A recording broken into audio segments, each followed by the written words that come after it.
But I'll tell you there's a theater company in Chicago of which I am also a fan. They're more than a theater company, they're more than spectacle, they engineer wonder. And you're about to find out why. I want you to meet a good friend of mine. She's an award-winning poet, she's a performer. Fatima Asghar from Redmoon Theater. Let's give it up for her, Fatima. And over there we've got DJ Jesse Williams, and you're going to meet him in a little bit. You've been enjoying his driving and his DJing. So, MashPlant is a new social multimedia learning and sharing platform for the classroom. It's totally teacher moderated. Teacher uploads their curriculum, the kids upload their assignments. We can accept up to 12 different formats in digital formats. It's really cool, it's safe, it's supportive, it's collaborative, it's creative, it builds community in the classroom. If you're an educator, we'd love to tell you more about it up at booth number 10. And if you're a student, tell your teachers that you want to use it in the classroom or with your organization. We've got Boy Scout troops, Girl Scout troops using it. We've got church organizations. We've got institutions. So we're going to talk about that a little bit more in a little bit, but I want you to meet Fatima, and I want to ask you a question. Tell us all about Redmoon Theater and how you guys engineer wonder. Redmoon Theater is a spectacle theater company, and we're built on the premise that we create spectacle around moments of interruption or disturbance. So as you can see with the DJ cart, we can bring this DJ cart pretty much anywhere and create a spectacle and be like, hey guys, here's some art, and everyone will come and flock to it. And so that's kind of the major premise of our mission, and then we bring art and spectacle to places and communities that don't typically get to have art or resources for art. So this summer, something that we did was we brought some of our spectacle machines to parks all across Chicago that kind of were overlooked or forgotten about, and brought them there. So that's kind of the gist of Redmoon.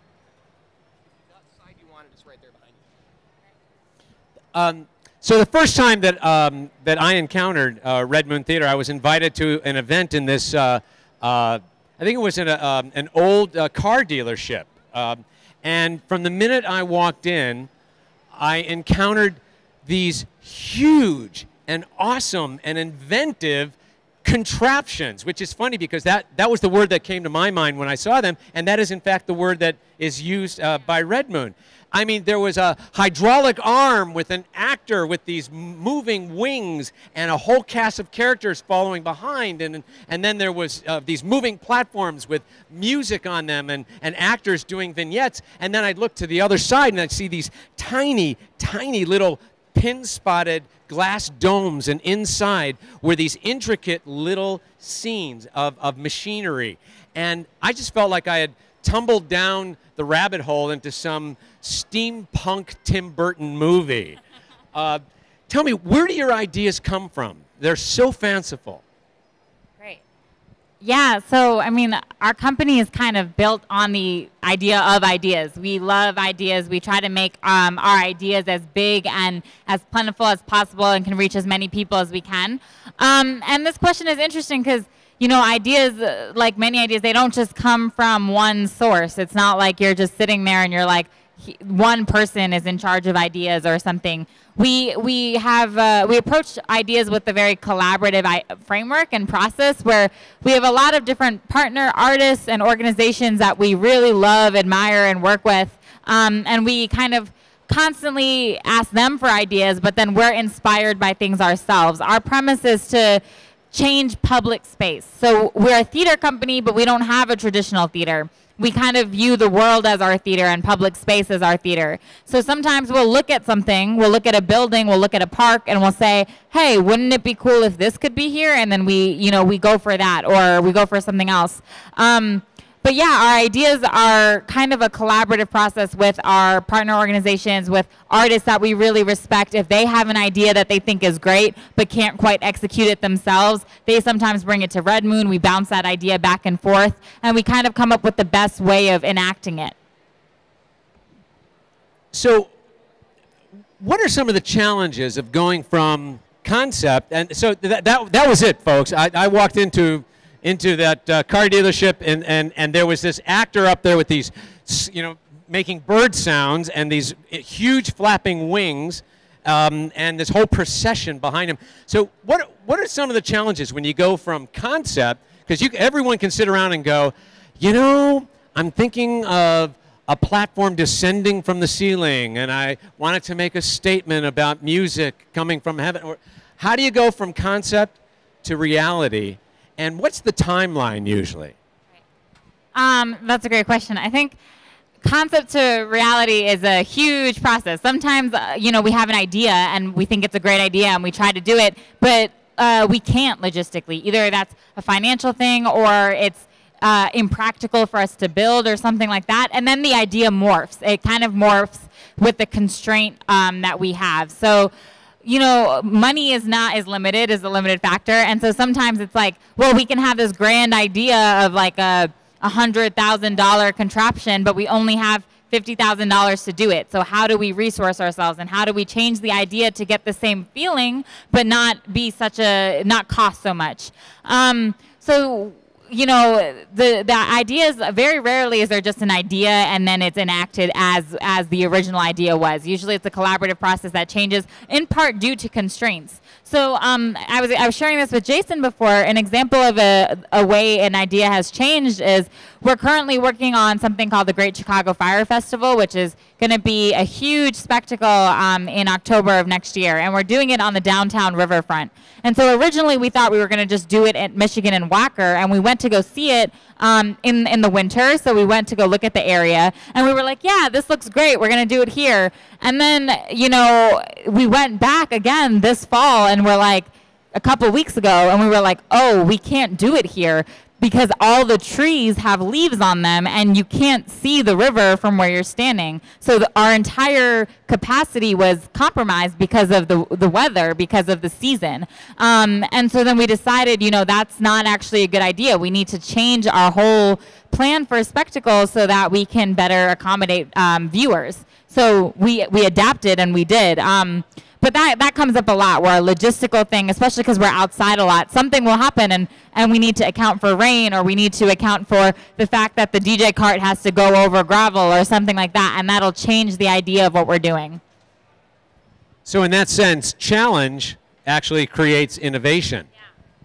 Yeah. I mean, absolutely. I think we're very flexible, and we really respond well to challenge. And part of that, is a huge part why the company is so innovative, is that we have artists that are ready to respond to challenge, ready to say, yeah, well, we can do that, but we can also do this, or yes, and, instead of saying, no, that idea, we can't do that idea, it's always, yes, we want to do that idea. How do we do it with the resources and the weather conditions that we have? That's fantastic. How big is the company? And for example, your background is in poetry and literature, and you're a performer, and you're an associate artist with Redmoon. So how big is the company, and from what kind of different disciplines do people come? Yeah, I think that's interesting. I think we have about 13 full-time employees, or full-time and part-time employees, and we run a lot on partners. So we often have a lot of artists that we're partnered with. So they're working with Redmoon, but they're also artists in their full right, and they have a lot of artistic homes, and we work with them. So the company seems really big because there's a lot of people who come in and out of it. And we also just moved to this new amazing space, which is this huge warehouse. In 2120 South Jefferson, right in Pilsen. And so we have this huge fortune of upscaling and having, a lot of space for us to use, which means that we want to have a lot of people coming in and out of our company. And then in regards to, you said timeline? Yeah, generally from an idea to execution. Yeah. Yeah, so that's also interesting. I mean, something that we did was we have ideas and we build these machines, but we also put on a lot of events. And so a couple weeks ago, we had this idea of doing an affinity dinner where we invited all of our partner organizations and threw them a party, basically, and talked about other projects that they could work with us on. That project was realized in 3 weeks, you know, so we can do something as fast as that. But then for the Great Chicago Fire Festival, we've been planning this for at least you know, half a year to a year. The idea was originally conceived, you know, about a year or two ago, and we've been working on it since, and now we're really high gearing for it, and it's not set until the October of next year, and we're working really hard. So sometimes a project, depending on the scale and the size of a project, it can take a couple of weeks, or it can be stretched out over a couple of years. So it's remarkable that something what you guys do so well is scale, and what I was so impressed with the first time that I encountered you was the range of scale. It's not just huge. It's right down to the most minute detail. And everything has the same level of invention and innovation. And this past summer, you did a program that really I found to be extremely successful in promoting collaboration. It was the Summer Parks program, and the centerpiece for it was, much like the DJ cart today, the centerpiece was this contraption that looked like a Victorian era vegetable cart, and it seems pretty harmless and pretty sort of nondescript as it pulls into a community. And then all of a sudden, the beat starts to beat, and this thing jacks up about 16 feet in the air, starts to pump out 1,000 watts of pure pleasure music, and there it is. And it's like a Pied Piper. The community just comes and forms around it. And you went into some really challenging areas this summer. And then you partnered with some incredible people to work with you on this project. Can you tell us a little bit about the Sonic Boom and about the Parks program this past summer and collaboration? Great. Absolutely. I mean, I think something that, as I said, our mission is to bring art to places that don't normally get it, right? And so something that we really wanted to do that was in line with our mission was amplify community members, poets, artists, musicians. We wanted to amplify their voices and into places that don't always get or are often overlooked. And so this is also where we first partnered with Jesse, was we created the Sonic Boom, which is this huge contraption. It's like about 30 feet. And we would bring it to parks, we would bring it to communities, and we would work with those communities before we brought our stuff in. So we would talk to the park district and talk to people and community members and have our team of interns go out and meet people door to door and say, hi, I'm blah, blah, blah. I work for Redmoon, and we're about to do this really cool event, and we would love if you came. You know, and we researched the neighborhoods that we were going into before we got there and stuff. And then we would bring the cart. We would also bring food. We would partner with other organizations. So our main partner this summer was Young Chicago Authors, which is a poetry organization. And so we would have 3 people from them, usually an MC, a poet, and a rapper. Is that right? Yeah, or a musician. We would have a rapper, a poet, and a musician, and we would bring them, and then we would have Jesse as a DJ there. And so Jesse would be strapped into the Sonic Boom vertical, so he would start lying down, and then we would slowly bring him up so that he was in upright position, and he would unstrap and then basically throw a huge party for the park. And yeah, and something, I mean, on the way over here, something Jesse kept saying was, he was like, what I loved about it was that everybody was smiling. You know, everyone in these communities, they were all sitting on their porches. They were all, you know, just getting ready for a regular, like, Saturday or, you know, Sunday. And then we would bring this big thing, and they couldn't stop smiling. And everybody wanted to come out and just hang out and have a good time. And so I feel like that's kind of a huge thing that we really care about and really want, is to bring that joy that art brings to places where, you know, maybe they don't always get that opportunity to see it. And it's not by fault of they don't deserve it. It's a fault of, you know, sometimes they're undersourced or don't have like enough, their organizations don't have enough money to put on crazy spectacles. So we say, well, why can't we bring that there? You know, why can't we bring our machines there and do that? And it's a really collaborative process. You know, we worked with YCA. We let the poets say whatever they wanted. We were like, we're not going to censor you. This is your chance to just be on this crazy machine and do whatever you want. And then we would open it up to community members who wanted to do a poem or sing a song or kind of just like speak. So it kind of became a really cool public, you know, square rallying cry for people. And I want to impress on the audience that these were, you know, Chicago's got 8,500 acres of beautiful, beautiful parks, but many of them were abandoned by their own communities because they were dangerous, or because the community had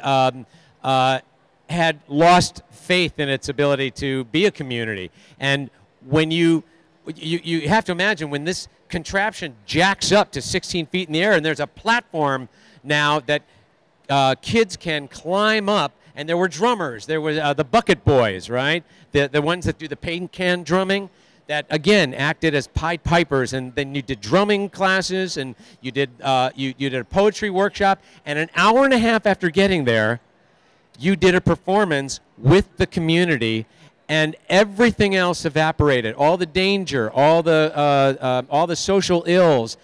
For that moment, that community was united in music, in voice, and in collaboration.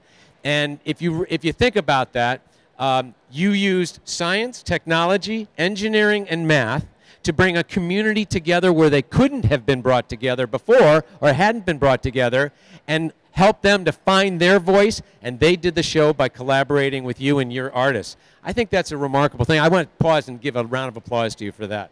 It's pretty.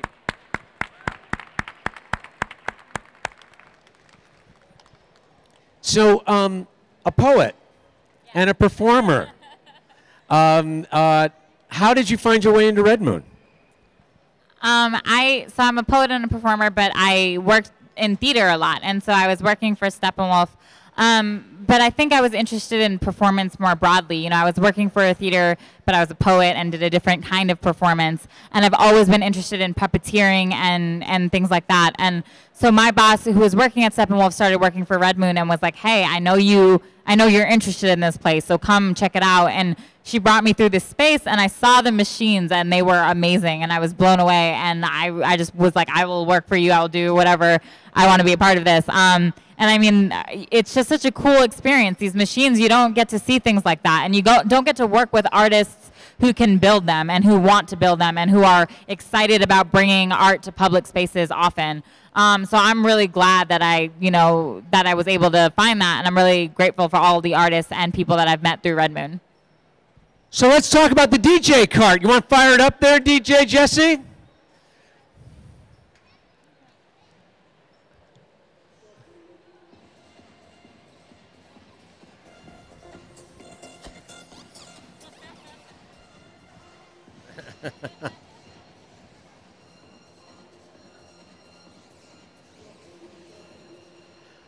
Awesome. DJ Jesse Williams. So tell us about the cart and its origins. Great. So we built the cart I think a couple of years ago, and it was built. I mean, originally it was designed by one of our staff members named Alex, and then contracted out to a fabricator named Build to Built. And we just kind of use it for a lot of things. You know, it can be used indoors, it could be used outdoors. So we bring it around, and this is kind of the reaction, is like anytime there are bubbles in music, you know, people come running to see what's going on. But so it's kind of a staple at Redmoon. It's an easy cart to bring around. It's not as big as the Sonic Boom or something like that. So it's a good thing to bring to like an event or a party or something and to, you know, cause a little bit of a spectacle.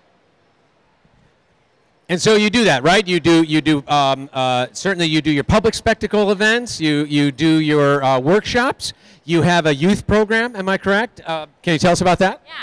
Yeah. So I mean, we do. Our mission is to transform public spaces, and in order to do that and be able to be a company that can pay its employees and pay for building them. Sometimes what we do is we rent out these machines, or we contract to people, we contract to events and performances who are interested in our machines, want to bring them somewhere, want to bring them to, say, like a wedding or to a party or to something like, anything educational, and they want people to see them.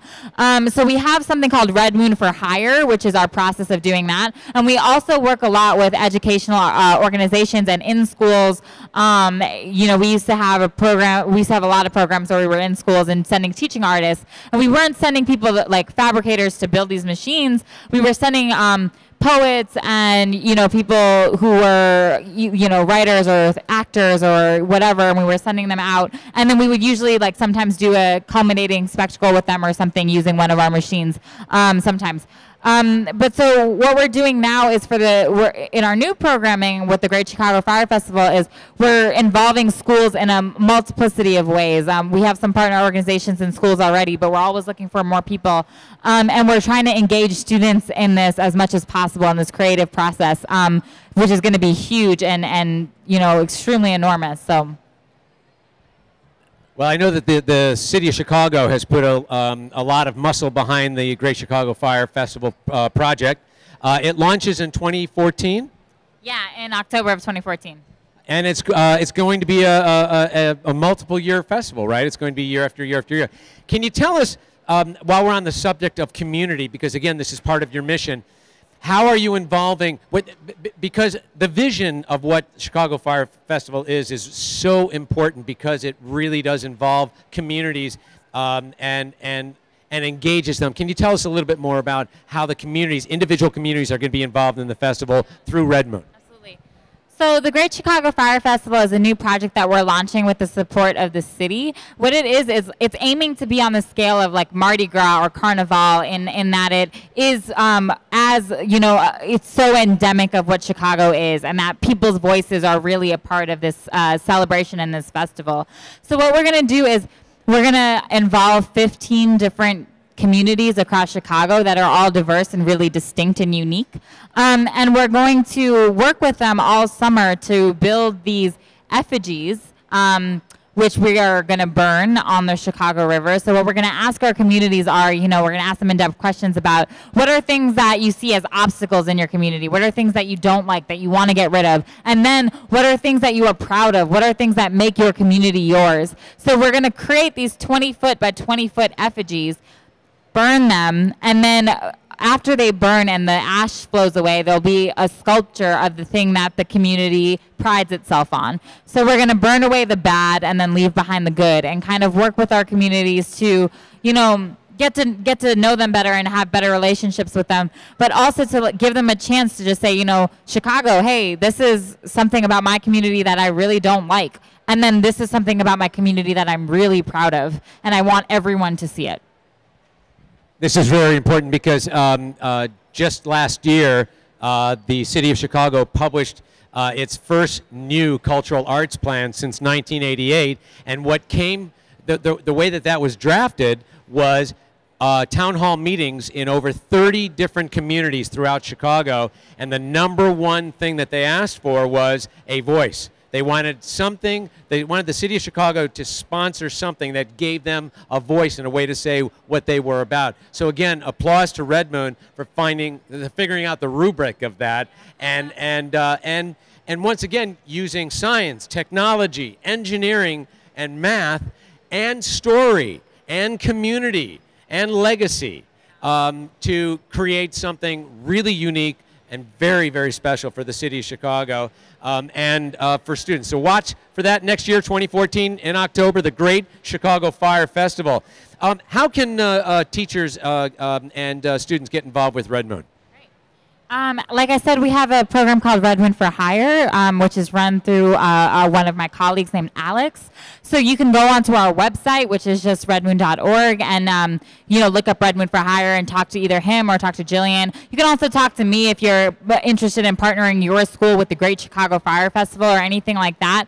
I mean, we're constantly looking for ways for, you know, an increased outreach and involvement to people to get, you know, as many voices as we possibly can in the discussion, and so especially with the Great Chicago Fire Festival, you know, we're kind of reimagining what our involvement in schools is. So this is a really exciting time to be, you know, a teacher and partnering with us, especially around engineering and math and things like that.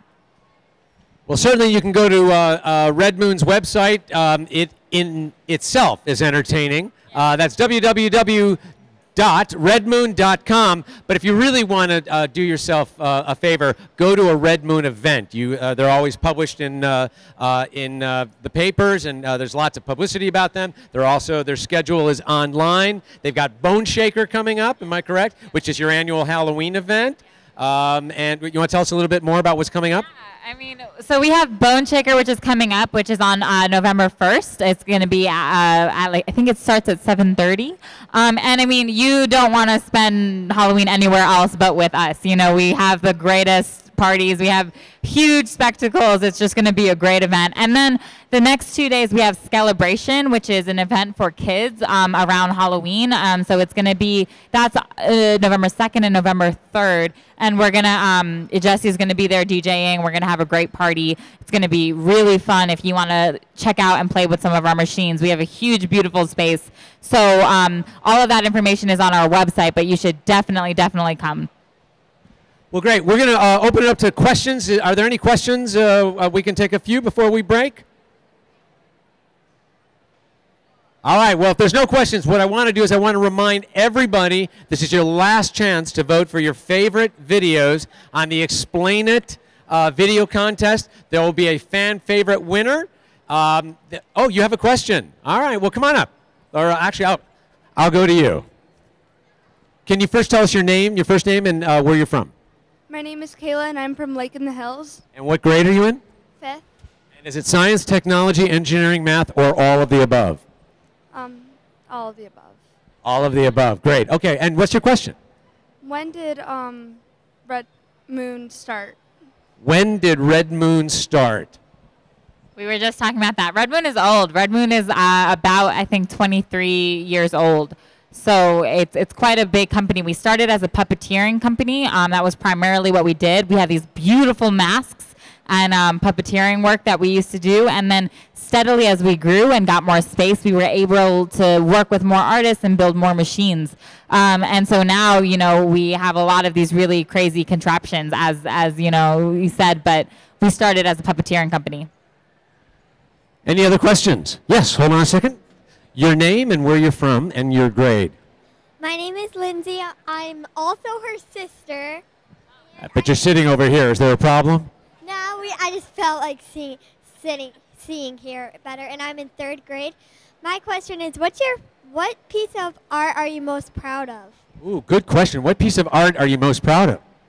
I think for me, I'm most proud of the sonic boom. I mean, I think it's just such a crazy contraption, and there's no way to look at it and not smile. Like, it's huge, and it blows fire out of the back. There's a slide that attaches to the front. We have a bubble maker, and then it goes on someone who walks around the machine with it. We catapult Jesse up, you know, and then he DJs. So it's just a really great machine, and I think I really believe in its mission of amplifying voice and letting anyone kind of say what they need to say and be heard by their community. So I think I'm most proud of that machine. Any other questions? Well, listen, you've been a lovely audience today. MashPlant Studio feels a real affinity with Redmoon. We share your values of creativity, collaboration, and community.